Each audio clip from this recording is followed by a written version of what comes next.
함께 예배 드릴 수 있어서 감사하고요. 오늘 우리 요한복음 22번째 시간이고 말씀 제목이 뭘까요? 시작! 예수님이 믿어지는 순간. 네. 예수님이 믿어지는 순간에 대해서 같이 하나님 말씀을 나누도록 하겠습니다.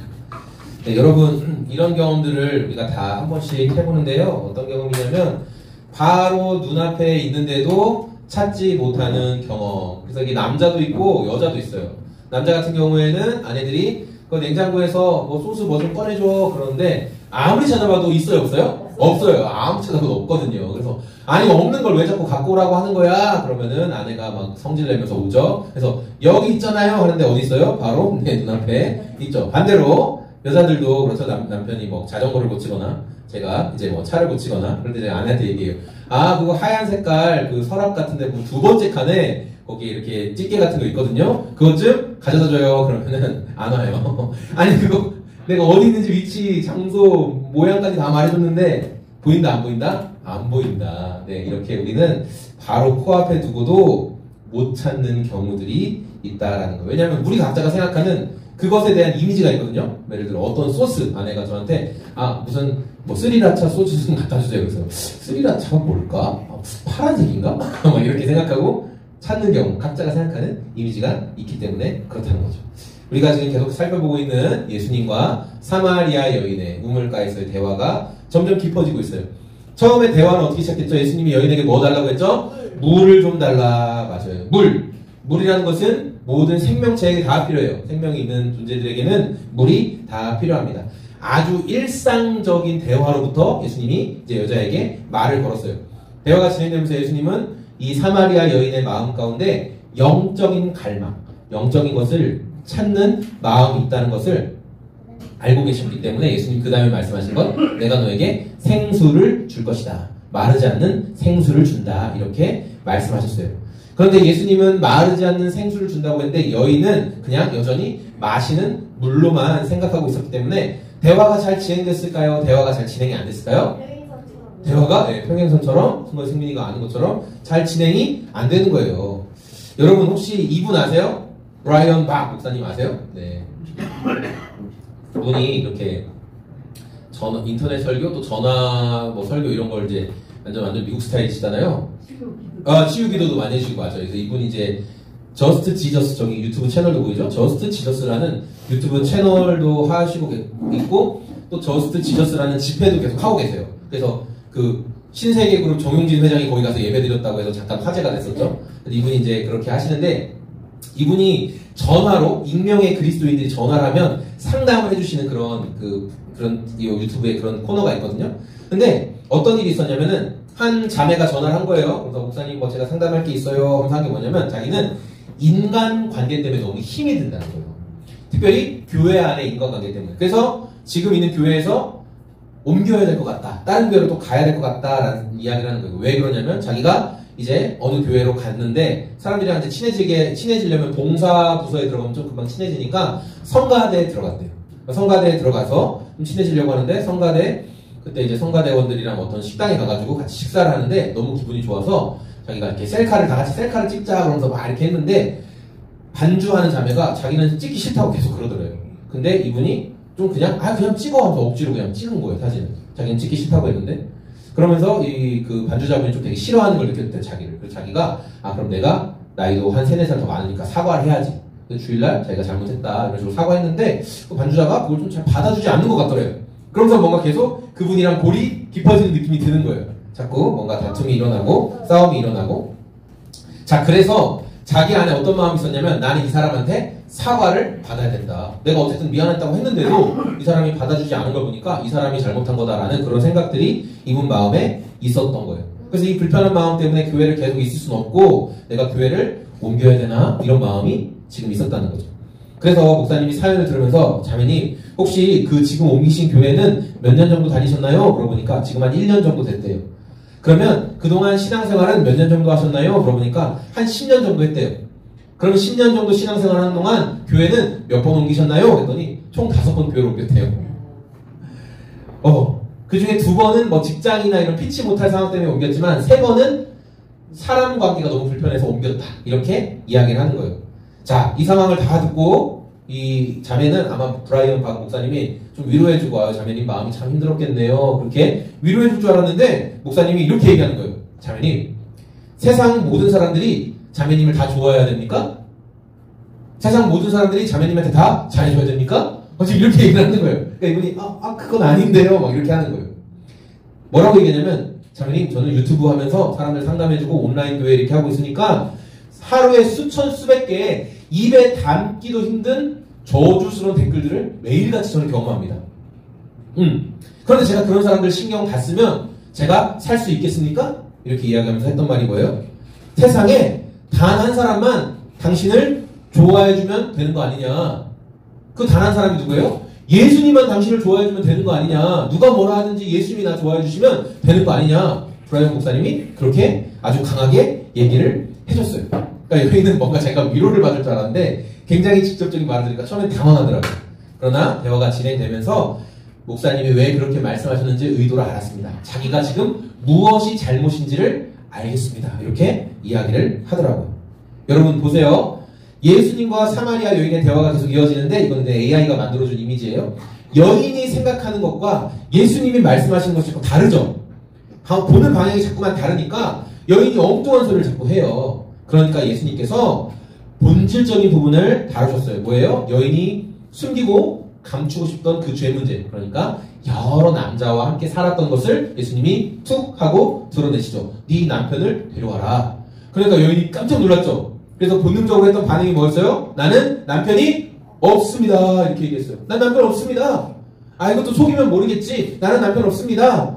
그러니까 예수님께서 거기서 물러나지 않으시고, 예수님 상남자잖아요. 그쵸? 더 들어가세요.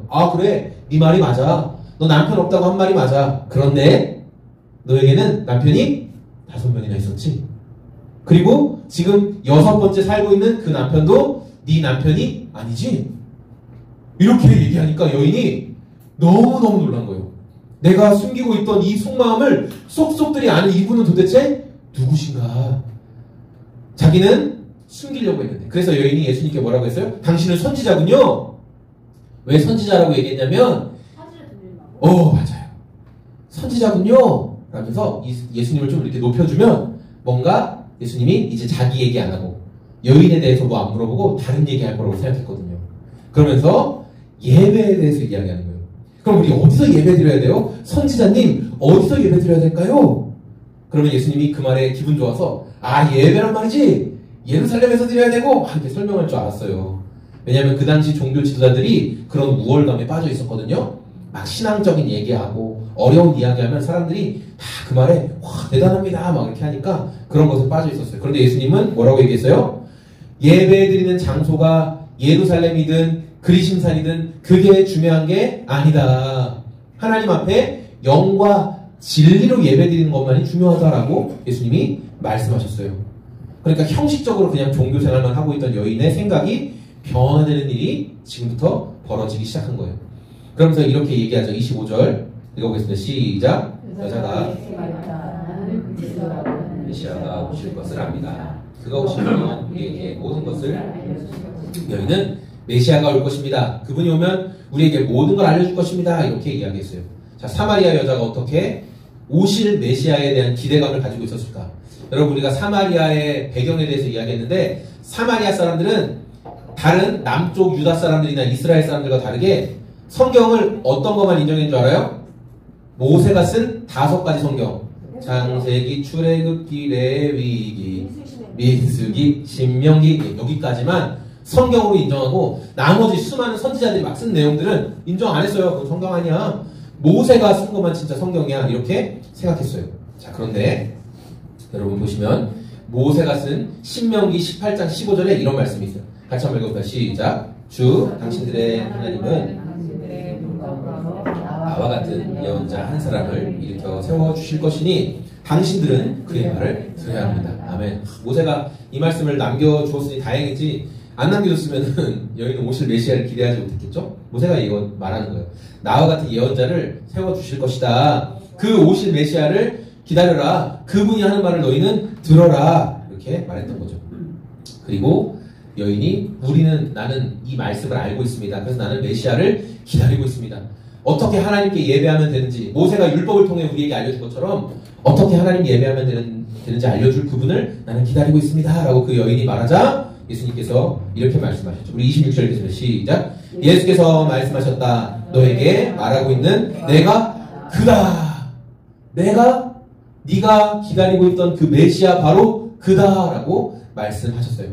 여인의 마음속 깊은 곳에서 찾고 있던 그분, 많은 사람들을 만났지만 그 마음의 평안을 누리지 못했던 이 여인에게 하나님이 누구신지, 영과 진리로 예배하는 게 무엇인지를 분명하게 말씀해 주실 수 있는 분이 지금 바로 눈앞에 있는 예수님이다라는 거예요. 근데 여인이 예수님을 보자마자 발견한 게 아니라 시간이 지남에 따라 알게 되었다라는 거죠. 이때 예수님이 내가 그다 라고 말했던 게 원어로 헬라어로 에고 에이미예요. 에고 에이미. 그래서 여기 나오는 것처럼 에고 에이미 오 뭐라고 쭉 얘기하는 거예요. 예수님이 자기를 설명할 때 나는 무엇이다 라고 말씀하시면서 나는 생명의 떡이다, 나는 세상의 빛이다, 나는 양의 문이다, 나는 선한 목자다, 나는 부활이요 생명이다, 나는 길이요 진리요 생명이다, 나는 참 포도나무다 이렇게 말씀하시면서 에고 에이미 무엇이다, 에고 에이미 무엇이다 이렇게 말씀하시는 내용이 나와요. 그러니까 예수님이 내가 바로 너가 기다리던 그 존재다. 여기서 이 에고 에이미가 히브리 말로는 모세가 하나님을 만났을 때 당신 누구십니까? 그때 하나님이 나는 나다 이랬거든요. 나는 나다. I am who I am. 나는 나야. 뭐 나는 하나님이야. 뭐 나는 빛이야 이렇게 말하지도 않고 나는 나야. 그러니까 하나님은 어떤 것으로 정의가 될 수 있는 분이 아니에요. 나는 나야. 근데 에고 에이미가 그 말이에요. 나는 나야. 난 뭐야? 예수님이 하나님이 하시던 말씀과 똑같은 말씀을 그 여인에게 하고 있는 거죠. 내가 바로 그다라고 말한 거예요. 예수님이 여인아 내가 그렇게 기다리던 메시아가 지금 네 눈앞에 있는 바로 나다 이렇게 말씀하시니까 여자가 그게 믿어진 거예요. 그 전까지는 예수님이 뭐 생수를 주겠다, 너에게 마르지 않는 기쁨을 주겠다 막 이렇게 얘기해도 뭐가 안 믿어졌거든요. 근데 예수님이 네가 눈앞에 보고 있는 내가 바로 그 메시아야 이렇게 말하는데 이게 믿어진 거예요. 믿어진 거. 앞서 많은 대화가 오갔음에도 예수님을 구원자로 알아보지 못했던 이 여인이 예수님이 믿어지는 은혜를 경험한 거죠. 그래서 우리가 예수님을 믿는 것, 구원을 받는 것을 선물이라고 이야기하는 거예요. 제가 여기서 앞에서 백날 아무리 많이 떠들어도 우리 성도들의 마음 가운데 예수님이 믿어지는 건 예수님이 주시는 선물이 주어질 때만 믿어져요. 네. 또 여러분이 나는 믿어야지, 나는 믿을 거야, 내가 한번 믿어볼게 아무리 해도 안 믿어지고 어느 날 갑자기 그냥 믿어지는 거예요. 아, 예수님이 계시는구나.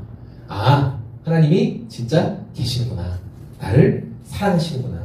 이건 말로 설득되는 게 아니라 선물처럼 주어지는 거예요. 선물처럼.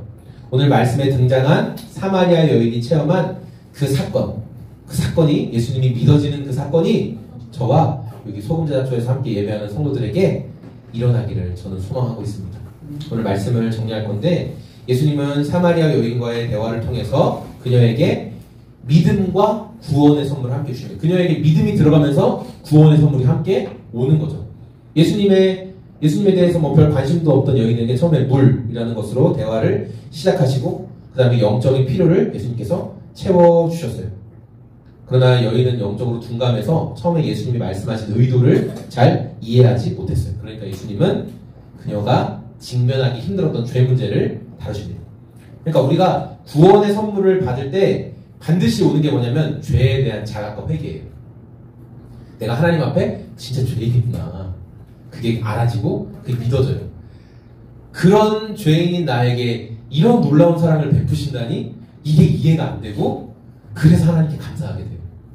구원받은 성도는 반드시 그 과정을 겪게 됩니다.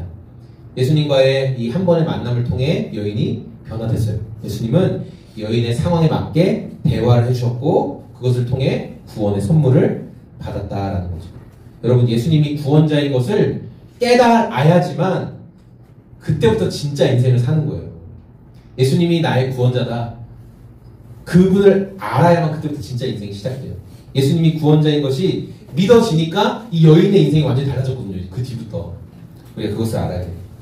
이제 가을이 오면 한국 교회 안에 부흥회를 많이 하거든요. 그래서 여러분 가을 부흥회 이렇게 치면 엄청 많이 해요. 코로나 이후에 한국 교회가 이렇게 막 모이는 것에 힘을 많이 잃어버렸거든요.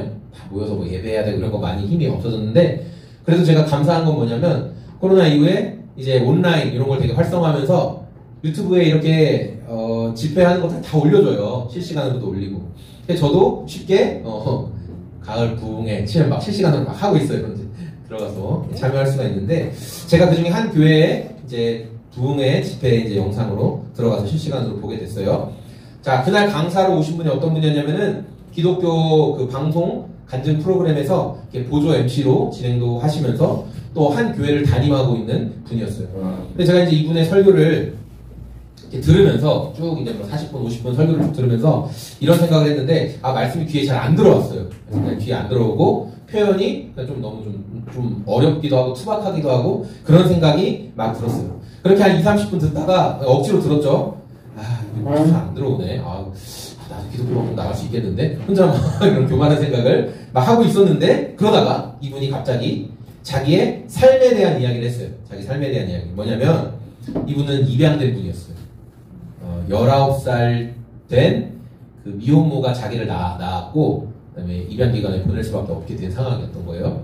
그래서 이분이 이제 입양되었고, 또 입양된 이후에는 그 입양 부모님이 되게 사랑으로 기도로 잘 이분을 키워주신 거죠.